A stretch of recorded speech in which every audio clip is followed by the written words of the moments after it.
کیا ہوگا جب ایک شرارتی لڑکا اور اس کا مزاقیہ بندر ایک جادوئی درخت تک پہنچ جائے؟ کیا واقعی ایک سنہرا آم خواہش پوری کر سکتا ہے یا اس کے پیچھے چھپا ہے کوئی بڑا راز؟ آج کی کہانی میں ہے مزہ، ڈرامہ، جادو اور ایک خوبصورت سبق۔ تو ویڈیو کو آخر تک ضرور دیکھیں اور چلیں شروع کرتے ہیں یہ دلچسپ مہم۔ ایک سرسبز اور خوشحال گاؤں میں علی نام کا ایک شوخ، ذہین اور تھوڑا سا شرارتی لڑکا رہتا تھا۔ اس کی آنکھوں میں ہر وقت چمک رہتی اور دماغ میں کوئی نہ کوئی نئی مہم پل رہی ہوتی۔ اس کا سب سے قریبی دوست ایک ننھا سا بندر تھا جس کا نام تھا چمپو۔ چمپو عام بندروں جیسا نہیں تھا، وہ ذرا زیادہ ہی عقل مند اور ڈرامہ باز تھا۔ کبھی علی کی ٹوپی چرا کر درخت کی سب سے اونچی شاخ پر جا بیٹھتا، کبھی گاؤں کے نمبردار کی اینک اٹھا کر بھاگ جاتا اور پھر سب کے پیچھے دوڑنے کا تماشا لگ جاتا۔ گاؤں والے اکثر کہتے، یہ دونوں مل کر ایک دن پورا گاؤں سر پر اٹھا لیں گے۔ ایک صبح گاؤں میں عجیب سی خبر پھیل گئی۔ گاؤں کے پرانے باغ میں جہاں برسوں سے سوکھا درخت کھڑا تھا، اچانک ایک نیا درخت اگایا تھا۔ اس پر سنہری رنگ کے چمکتے ہوئے آم لگے تھے جو دھوپ میں ایسے چمک رہے تھے جیسے سونے کے بنے ہوں۔ لوگ حیران تھے، کچھ ڈرے ہوئے بھی۔ کوئی کہتا یہ جادو ہے، کوئی کہتا یہ آزمائش ہے۔ بچوں میں تو خوشی کی لہر دوڑ گئی، مگر بڑوں نے منع کر دیا کہ کوئی بھی اس درخت کے پاس نہیں جائے گا۔ علی کے دل میں تجسس کی آگ بھڑک اٹھی۔ اس نے آہستہ سے چمپو کو اشارہ کیا اور دونوں چپکے سے باغ کی طرف نکل پڑے۔ راستے میں چمپو کبھی خلا بازی لگاتا، کبھی علی کے کندھے پر چڑھ جاتا۔ جیسے ہی وہ درخت کے قریب پہنچے، اچانک ٹھنڈی ہوا چلنے لگی اور درخت کے پتے سرسراہٹ کی آواز کرنے لگے۔ علی نے ہاتھ بڑھا کر ایک آم پکڑنا چاہا، مگر آم اچانک اوپر اچھل گیا۔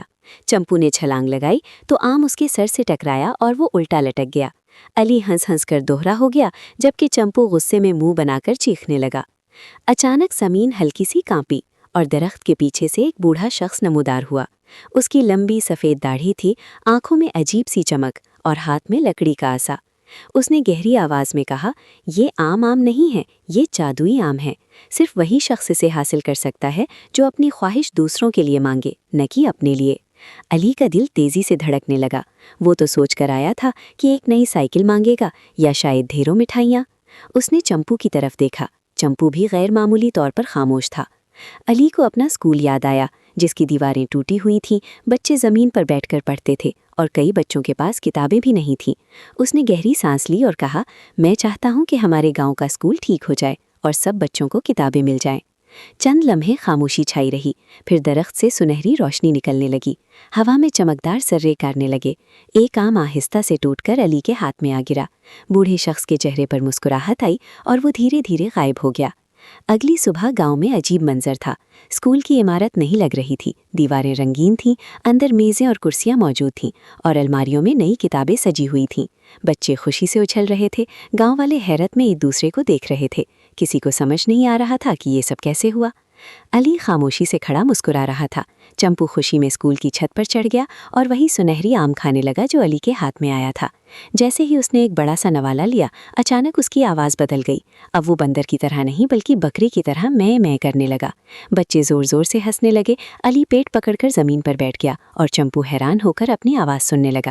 وہ جتنا غصہ کرتا اتنی ہی مزاح خیز آواز نکلتی۔ پورا گاؤں ہنسی اور خوشی سے گونج اٹھا۔ علی نے محسوس کیا کہ اصل خوشی اپنی خواہش پوری ہونے میں نہیں بلکہ دوسروں کے چہروں پر مسکراہٹ دیکھنے میں ہے۔ اور چمپو وہ کئی دن تک میں کرتا رہا، یہاں تک کہ سب نے وعدہ کیا کہ آئندہ کسی جادوئی چیز کو بغیر سوچے سمجھے نہیں چھیڑیں گے۔